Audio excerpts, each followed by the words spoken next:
Dans un contexte de tensions sécuritaires persistantes dans l'est de la République démocratique du Congo, le président Tshisekedi a lancé un audit approfondi des dépenses exceptionnelles liées à la sécurité suite à une alerte émise par le Fonds monétaire international. Cette initiative, annoncée en novembre 2024, a intégré aux engagements du gouvernement dans le cadre des accords financiers majeurs avec l'institution de Bretton Woods, vise à assainir le financement public et restaurer la confiance des partenaires internationaux. Alors que la RDC fait face à une croissance économique robuste mais fragile, cet audit pourrait marquer un tournant dans le gouvernement du pays, miné par des accusations de corruption et de mauvaise gestion. La RDC, riche en ressources minières, a connu une croissance économique impressionnante ces dernières années, avec une PIB réelle projetée à 6,0% en 2024, selon les estimations de la FMI. Cette performance est largement portée par le secteur extractif, qui représente une part significative des recettes de l'État. Cependant, le pays reste confronté à des défis majeurs, un conflit armé persistant à l'Est, impliquant des groupes rebelles comme le M23, et une crise humanitaire qui a déplacé des millions de personnes. Ces tensions ont entraîné une augmentation spéculateur des dépenses de sécurité qualifiées d'exceptionnelles pour le gouvernement. En 2023, ces dépenses ont atteint environ 1,4 milliard de dollars américains, soit 2,2 PIB exécutés en grande partie via des procédures d'urgence pour contourner des contrôles budgétaires standards. La FMI s'est revue régulière du programme de facilités élargies des crédits approuvés en 2021 a alerté sur ces dérapages fiscaux lors de la 6e revue du programme en 2024. L'institution a noté que ces dépenses exceptionnelles avaient conduit à un écart de rapport aux critères de performance quantitatifs, notamment les soldes fiscales domestiques. Cette alerte a mis en lumière les risques pour la stabilité macroéconomique, soulignant la nécessité de mesures correctives pour éviter une spirale d'endettement et préserver les réserves internationales.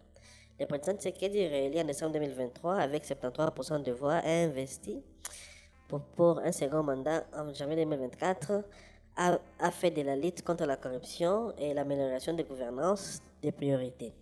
Son administration, avec la nomination de la première ministre Judith Suminwa Tuluka en avril 2024, a hérité d'un programme FEC qui s'est achevé en juillet 2024. Pour obtenir un nouveau soutien financier du FMI, le gouvernement a dû s'engager sur des réformes structurelles, dont l'audit des dépenses de sécurité. L'alerte FMI n'est pas venue de nulle part. Dans son rapport de 2024, l'institution a détaillé des pressions macroéconomiques subies par la RDC, une inflation qui a accumulé à 23,8% fin 2023, avant de redescendre à 12,8% en novembre 2024, un déficit de comptes courants réduit mais persistant, et des réserves internationales de 4,5 milliards de dollars fin 2022. La FMI a insisté sur le fait que les dépenses exceptionnelles liées à la sécurité et aux élections de 2023 avaient perturbé l'équilibre fiscal, avec un déficit domestique de 1,2% du PIB en 2022, conforme aux engagements, mais une composition de dépenses altérée par du secours sécuritaire. En novembre 2024, en vue d'un accord de 2,87 milliards de dollars avec la FMI combinant la nouvelle FEC et 1,729 milliards de dollars avec une facilité de résilience et la durabilité, le gouvernement congolais a promis un audit de sommes massives injectées dans les efforts de guerre à l'Est. Cet engagement est formalisé dans les négociations où la FMI a conditionné son appui à une plus grande transparence dans la gestion des fonds publics. Selon les sources proches des discussions, l'alerte du FMI porte spécifiquement sur l'utilisation des procédures d'urgence pour 17,7% des dépenses totales en 2023 contre 14% en 2022, ce qui soulève des questions sur l'efficacité et la probité de ces allocations. La FMI a accordé une dérogation pour le non-respect des critères de solde fiscal domestique fin 2023, reconnaissant les positions sécuritaires, mais en échange d'actions correctives. un audit indépendant des dépenses de sécurité en 2023 et 2024, une révision de la loi finance en 2024 et des plans d'engagement trimestriels pour limiter les dérapages. Cet accord, approuvé par le conseil d'administration de la FMI en janvier 2025, vise à consolider les progrès réalisés sous les précédents programmes et se concentrant sur la mobilisation des recettes domestiques, l'efficacité des dépenses et la gouvernance. Suite à l'alerte du président Tshisekedi, Suite à cette alerte, le président Tshisekedi a ordonné le lancement de l'audit en novembre 2024 confié à un organisme national compétent, probablement l'inspection générale des finances, connue pour ses enquêtes sur la corruption. L'audit couvre les dépenses exceptionnelles sécuritaires de 2023, environ 1,4 milliard de dollars, et 2024 avec un délai de rapport sur 2023 fixé à fin 2024. Les autorités se sont engagés à limiter l'usage des procédures d'urgence et à publier les résultats pour le renfort de la crédibilité budgétaire. Cet audit s'inscrit dans un cadre plus large de réformes de gouvernance à adopter une feuille de route pour le cadre fiscal basé sur les ressources en novembre 2023, visant à éviter une politique procyclique dépendante des fluctuations des prix des minéraux.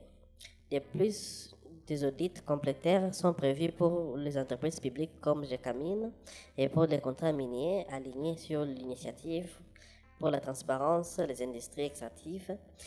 La renégociation des accords SOCOMIN avec la Chine, finalisée en mars 2024, inclut un audit indépendant des dépenses en infrastructure et des royalties augmentées pour mieux bénéficier à l'État congolais. Les experts soulignent que cet audit pourrait révéler des irrégularités, comme des cas passés. Par exemple, un audit de la Cour des comptes de 2025 a révélé un manque à gagner de 16,8 milliards de dollars dans les revenus miniers entre 2018 et 2023, dû à des sous-déclarations par les entreprises. Bien que non directement liés, cela illustre les enjeux de la transparence dans les secteurs clés. Les implications de cet audit sont multiples. Sur le plan économique, il pourrait aider à stabiliser les finances publiques avec un défi fiscal et domestique ciblé à 0,5% du PIB en 2024.